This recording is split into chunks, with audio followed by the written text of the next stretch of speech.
Hasan Piker. Hasan Piker! Man of the people, voice of a generation. And thanks to you, Hasan, this can finally be the generation to destroy everything we've built here in the West just so they can feel better about themselves. You excuse terroristic acts of war while portraying anything civilized as oppressive, all the while reigning like a sultan at the intersection of social justice and radical Islam. What unites these two seemingly opposite ideologies is the same reason why over 2 million people watch Hasan in the first place. And after revealing this unifying factor behind Hasan's massive following, we'll uncover a shocking truth that not only explains his rise to fame, but also sheds light on a broader cultural phenomenon tossing our achievements into the dustbin of history. Unless we can stop it, of course. But in order to stop something, you must first understand its nature and first principles. Which brings us to this passage from Aristotle's Nicomachean Ethics. Now the mass of mankind are evidently quite slavish in their tastes, preferring a life suitable to beasts. But they get some ground for their view from the fact that many of those in high places share the tastes of Sardanapalus. Historical accuracy aside, Aristotle referred to Sardanapalus as the last king of Assyria, so as to show an example of decadence from above reflected in the masses below. Such decadence in his case meant the end of the Assyrian Empire, although it can apply to any collective failure such as the virtual lobotomy received from live streamers like Hasan Piker. Regrettably, Piker's dominion as the king of Twitch politics casts a vast ideological net over 2.5 million minds worldwide, rather than reigning over a contained geographic kingdom. Were Sardanapalus a real king, he would have surely applauded Piker for an empire rivaling his own, as well as enjoying luxury cars and extravagant houses, while extolling the virtues of socialism to his cheering subjects. To be clear, this ostentatiousness would not be considered hypocrisy to communist dictators whose propaganda Hasan regurgitates, since what unites all tyrants is having unchecked top-down power over a populace only too willing to submit. On the other hand, great historical figures from the Islamic world who value freedom and creativity would be not too happy with the kind of thuggery Piker excuses on behalf of Hamas and its supporters. You did not say, like, free Palestine or some shit after murders were happening. I said that resistance to apartheid is always imperfect and there are casualties everywhere. Examples of such can be seen in the recent murder of a 69-year-old Jewish man named Paul Kessler, in what was alleged by a witness to have been a confrontation with, quote, extremely aggressive, pro-Palestinian supporters, some of who kept chanting while the blood was still fresh. The allowance for such violence goes hand in hand with blind submission to ideological tyrants in the age of social media, and this has empowered the new destructive super-religion of various often incompatible faiths clad in the armor of social justice. But with recent events showing the ugliness behind this armor to all but the most deluded among us, are things finally about to change?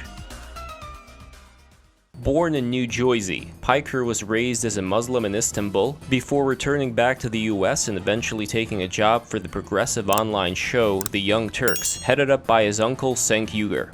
And while not practicing himself, Piker has been a strong advocate for Muslim rights despite the religion's traditional stance on alternative lifestyles, which he also advocates for. This intersection of social justice leftism and Islam in Piker's identity makes him a perfect representation of what's been happening all over the West since Israel's war against Hamas and other Palestinian terror groups began from October 7th. But such a connection should not be seen as an outlier or merely as an alliance of convenience. Historically, the two were linked as soon as Israel fell out with the Soviet Union in favor of the West, as this resulted in the USSR virtually creating the Palestinian cause and uniting the Muslim countries against this new, or very old depending on how you see it, nation. Since then, leaders like Yasser Arafat were puppets of the Soviet regime, and useful idiots jumping up and down to free Palestine were handsomely supported through Soviet bankrolling. But is there something even deeper connecting leftist thought with jihadist terror, which made such gullible fools jump up and down in the first place? In reality, calls for a global caliphate from radical Islamic preachers and of worldwide communism from leftist goofballs is the same thing, which can be summed up as societal entropy. And in this entropic state, the Hasan Pikers of the world naturally rise to the top.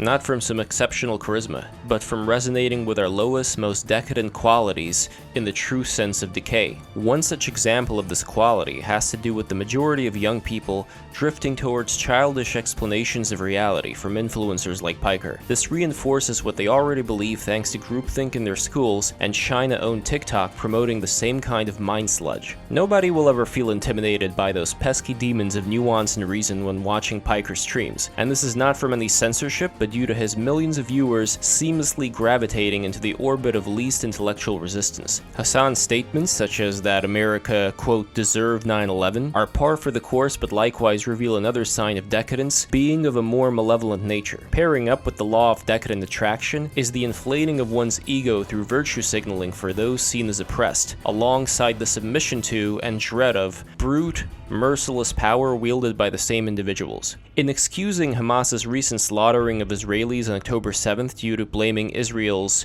quote, apartheid state, similarly to blaming America for 9/11, Hasan casts civilized societies, albeit imperfect, as embodiments of repressive evil. On the other hand, truly barbarous and sinister acts are portrayed as the result of repression, therefore seen as a justified revenge. Looking at the wider scale, such mentality can easily be observed in the coalition of Hamas-supporting leftists with radicalized Muslims who have been protesting and rioting the past month against Israel's incursion into Gaza. Likewise, in their self-righteous justification, it's become commonplace to see the tearing off of posters showing the Israelis held hostage, along with the now familiar trope of desecrating historical Western statues. But contrary to the expectations of both this coalition and the neo-Nazis, these statues, much like Israel, symbolize an ascension above the ordinary and trivial expectations of the uncivilized masses, heralding a state of greatness. Such can be seen in the Western world's emancipation of slavery long before any other societies had done so, born out of a growing sense of injustice while having enough curiosity to innovate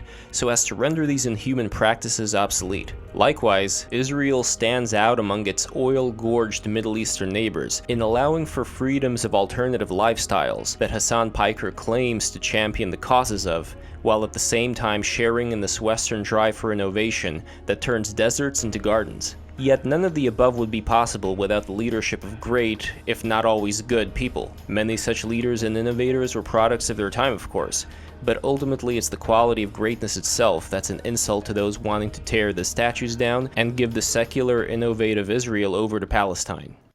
In short, all such arguments about, quote, systematic oppression are mere distractions from the main point. Those who align themselves with the spirit of decadence and egalitarian entropy take personal offense to anyone who dares crawl up from under the muck so as to stand out in some way from the rest. How is it fair that they succeed while we fail? The blame is never on themselves, but on the ever-present systematic oppressor. Just as the Charlottesville Tiki Torch Brigade rallied against Jews replacing them, and their Nazi forebears persecuted the same group in the Holocaust, the price of success for any outgroup is jealousy at best and systematic execution at worst. Save for the Nazis' Odinistic reawakening of this dormant savagery, however, the West in general was heading into a direction of judging by content of character. Over time, this resulted in the assimilation of a great number of Jews and other minorities who desired nothing more than to follow in the path of Western exceptionalism. But somewhere along the way, this content of character aspect was dropped in favor of fear masquerading as tolerance. This brings us to the progressives' recognition of brute power and terror present in this entropic alliance. With his tall, muscular physique, our old friend Hasan Piker is a decent symbolic stand-in for the macho big brother who is both a culturally Muslim victim, while at the same time a force to be feared due to being associated with the same religion. In this sense, there is a true Islamophobia from those who dare not address the growing cultural clash in the West,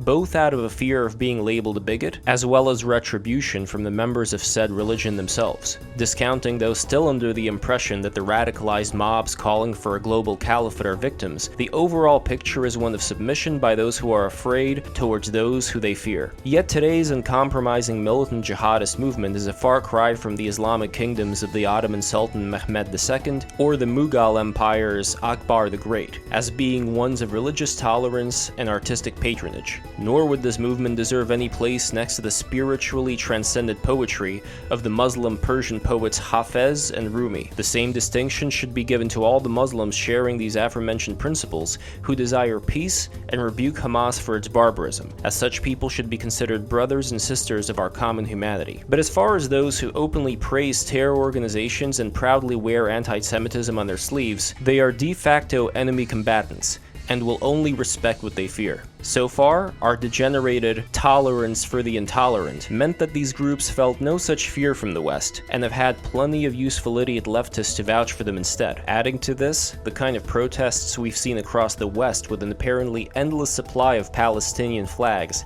has the makings of an organized effort on behalf of worldwide radical Islamic organizations. One prominent example of this is the Council on American Islamic Relations, or CAIR, with alleged ties to the Muslim Brotherhood. Compared to such people, Piker might as well be a gentle lamb, that is, if not for the dehumanizing language he uses against those who criticize him or seen as fair game to insult. His oversized presence within the social media political discourse means that both his leftist and Muslim fans have yet another figure to emulate and help reinforce their sense of righteousness in siding with Hamas. Despite the obvious, it apparently took YouTuber Ethan Klein this long to figure out how brainwashed and anti-Semitic his leftovers co-host audience is. With an inflamed Piker who has refused to admit that Israel was not the perpetrator of the recent hospital bombing, and an audience that sees Klein as, quote, George W. Bush coded, it would have taken a simple overview of the 20th century to see where such a partnership would go. To be fair though, who has time to research such things when you're running a big-time online show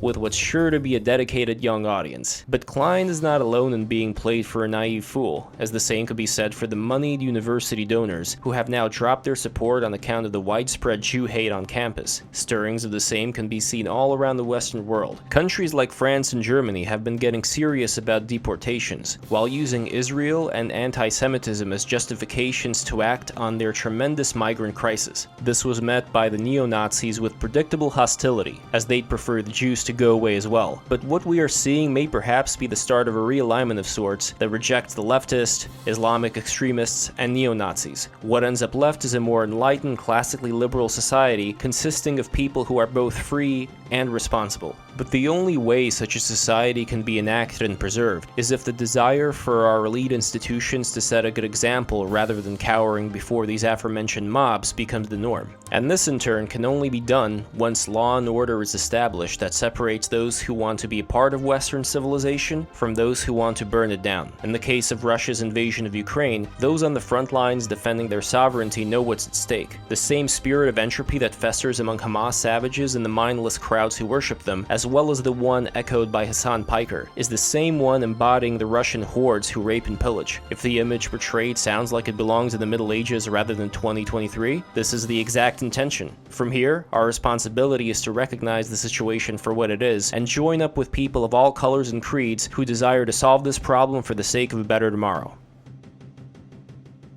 Alright, if you guys want to help this thing grow, subscribe to the Lev's Lens Substack right now. I'm not messing around anymore. And for those who have already subscribed, consider becoming a paid contributor right now, right this second.